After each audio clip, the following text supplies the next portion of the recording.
여기가 광복회 건물이에요. 엄청 크죠? 광복회관.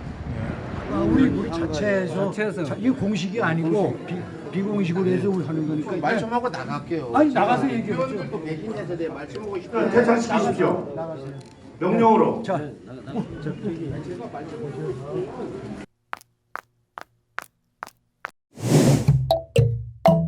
서울의 소리.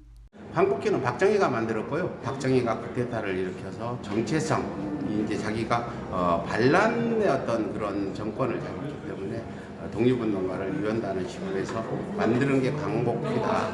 초대 회장은 이갑성입니다. 33인 중에 밀정이라고 부를 정도로 했던 이갑성이 광복회 초대 회장을 했고, 네. 그동안에 박정희가 만들었으니까 박정희 찬양 많이 했겠죠. 그동안에 많은 광복회장들이 있었는데 박정희 독재 정권에는 박정희 독재 정권에 협조를 했어야 됐고, 전두환 때는 전두환, 심지어 박근혜 선거 때는 박근혜를 지지하는 이런 광복회장도 있었다.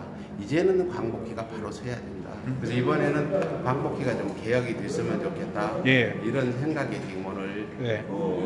이종찬 후보, 김원웅 후보, 예. 또 그 생전 애국지사인 김영광 후보 이렇게 세 분이 출마를 했다는데 그 말씀들을 좀 직접 여러분들께 전달하러 왔는데 광복회에서 이제 굉장히 예. 거부감을 느끼고 과거에 광복회에 대한 이미들이 좋지 않기 때문에 아마 이런 것 같아요. 광복회가 가전에 일을 잘하고 개방적으로 했으면 확 열어놓고 공인이잖아요. 광복회장은. 그렇지. 정부에서 지원도 받고 또 독립운동가들이 피와 땀으로 이뤄낸 성과들을 또 혜택도 보잖아요. 또 그 친일파 재산 몰수한 것도 광복회 쪽에서 예산을 쓰고 있어요. 이건 국민의 광복회지 개인의 광복회가 아닌데 서로 과거에 잘못된 걸 바로 세우는데 어떤 역할을 해야 되지 않나. 그래서 이번에 당선되는 분들은 과거의 광복회가 아닌 새로운 광복회를 이끌어 나가실까,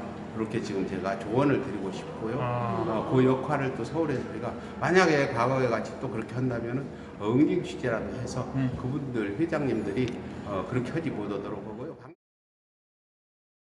기호 1번 이종찬 후보 30표, 2번 김원웅 후보 50표.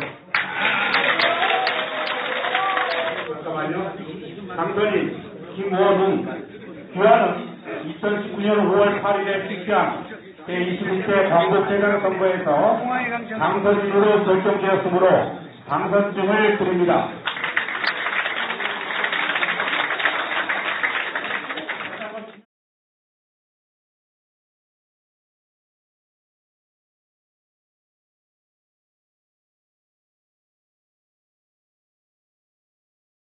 사실 이제 우리나라의 독립운동가 생존지사 또는 독립운동가 후손들의 모임이 광복회잖아요. 그런데 사실 광복회가 국가 정통성의 중심에 서 있어야 되는데 1948년에 정부 수립 이후에 70년 동안에 보면 민족 정통성의 궤도를 이탈하고 있어요. 근데 그걸 바로잡아야 되는 역할이 사실 광복회거든요. 네, 그런데 광복회가 그런 역할을 하기보다는 어떻게 해방 이후에 친일 미청산, 친일 미청산에서 친일 세력들이 우리 사회 기득권층으로 자리 잡고 있는 그런 체제 안에서 그동안의 광복회 지도부가 그들과 그냥 적당히 어우러져서 안주하고, 그렇죠. 그렇게 해온 게 사실 부끄러운 일이지만 그런 게 현실이에요. 이명박 박근혜 정부 들어서서 교학사 교과서 왜곡, 친일을 미화하고 독재를 찬양하는 교과서를 만들어가지고 그걸 자라는 세대에게 가르치려고 한 건 사실 그건요 범죄 행위예요. 그런 걸 추진하는 건 사실 범죄 정권이라고. 나치 정권과 뭐가 달라요? 나치 정권은 범죄 정권. 근데 그런 정권에 대해서도 침묵을 지키고, 예를 들면요, 박근혜 정부에서 총리 후보로 문창극이라는 사람이 매선되어 있는데, 문창극이가 그 문창극이라는 후보가 지명을 받은 후보가 그 당시에 문제가 된 게 일본이 조선 식민 지배는 하나님의 뜻이다. 그렇게 얘기를 했잖아요. 일본이 그러면 그러면 독립운동한 사람들은 하나님의 뜻을 거슬리는 사람이 되잖아. 근데 그거에 대해서 얘기를 하자고 그러니까 광복회에서 우리는 광복회에서는 그거에 대해서 얘기를 안 하겠다. 광복회장이 지금 현 박주열 회장이 그거는 정치권에서 할 문제지 우리가 아니다. 그게 정치권보다 먼저 할 얘기죠. 그 독립운동한 사람들은 하나님의 뜻을 거스르는 거다 이런 뜻이잖아요. 역사적으로. 그럼 그 얘기를 왜 그렇게 얘기하느냐? 비굴한 거죠. 예? 박근혜 정권이 친일 반민족 세력에 대해서 동조하잖아요. 자기 할아버지는 대단한 분인데 그걸 이름을 해서 자기 광복회장하고 폼잡고 하는 거를 기득권을 편입돼가 즐기는 걸로 만족하잖아요. 그러니까 결국은 자기 선조의 노선을 뜻을 배반하는 그런 광복회의 지도부가 많이 있었잖아요. 이게 지금 나치 찬양 문제나 친일 찬양 문제가 단순히 독일 한 나라의 문제가 아니라 그건 인류 문명사의 반인류적인 거다. 그게 국제사회의 분위기거든요. 그러니까 지금도 나치 협력자들이 변장해가지고 어디 뭐 남미나 이런 데 가서 이름 바꿔가지고 얼굴도 정형 쓰라고 숨어 있으면 뒤늦게 발견되면 그 사람들 처단하는 이유가 그거는 반인류죄를 처벌해요. 한 나라의 나라가 아니라 인류의 문명사를 배반하거나 그걸 이탈한 그런 행태이기 때문에 그래서 그거는 끝까지 시효도 없이 시효 소멸도 없이 끝까지 추적하겠다는 게 인류 문명사의 지금 새로운 큰 법사조예요. 그러면 지금 일제 식민지배 때 참여를 해서 친행동했던 사람들 있잖아요. 그러면 나치 지배는 처벌하는데 왜 이게 일제 친일 지배는 변하나요? 그렇잖아요. 아우슈비츠 지나는데 7.3.1 무대는 왜 안 하냐? 백인들 사이에서 벌어지는 반인류적 행위는 철저히 처벌하는데 일본이 여기 아시아에서 같은 황인족끼리 한 그거는 근데 그런 인종주의에 우리가 함몰되어서 되느냐? 독일에서 했던 그러니까 나치 찬양하는 사람들은 형사처벌하는 것처럼 우리 친일 찬양은 똑같은 시대에 똑같은 범죄를 한 거니까 그걸 하자. 프랑스에서 나치 지배를 할 때 레지스탕스와 그의 프랑스가 나치 지배를 쫓아내고 성공한 다음에 뭐 알제리나 이런 데 보내가지고 전사자들이랑 그건 법의 기준이 많이 틀려요.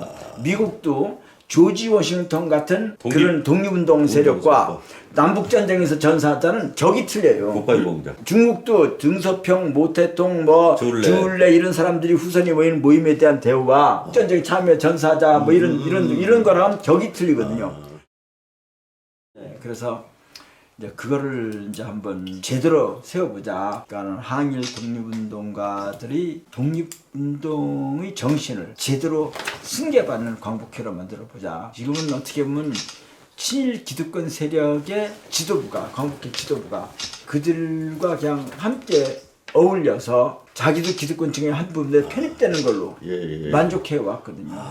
어떤 중요한 국민들이면 제 아버지께서는 그 의사표시를 할 때도 그걸 비굴하게 눈치 보고 그렇게 해온 게 지난 이제 해방 이후에 광복회가 설립된 지 54년이 됐는데 54년의 역사가 그렇다. 그것을 한번 근본적으로 바꿔보자. 그 바꾸지 않으면은 국민들로부터 존경받는 광복회가 될 수가 없잖아요.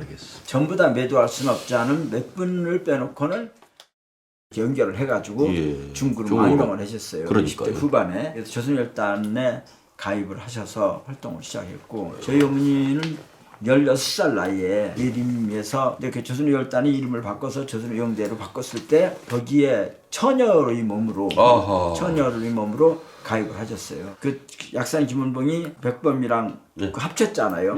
저 광복군으로 그 조선열대가 광복군으로 들어가면서 광복군에서 1지대, 2지대, 3지대, 4지대 1지대가 가장 강고한 조직이고 이제 무장투쟁적인데 1지대에 두 분이서 만났죠. 그러니까 두 분이서 백범도 만나고 처녀 총각이 만나가지고 백범님이 이렇게 하셔서 두 분이 결혼을 했는데 이게 1942년이고요. 1942년에 하시고 저는 44년에 태어나시고 중경에서 태어나셨죠? 거기 충칭에서 태어났죠. 그래가지고 지금 이제 해방되니까 귀국을 바로 했죠. 서울의 소리 응징 취재에 가장 힘이 되는 방법은 무엇입니까? 구독 눌러주세요.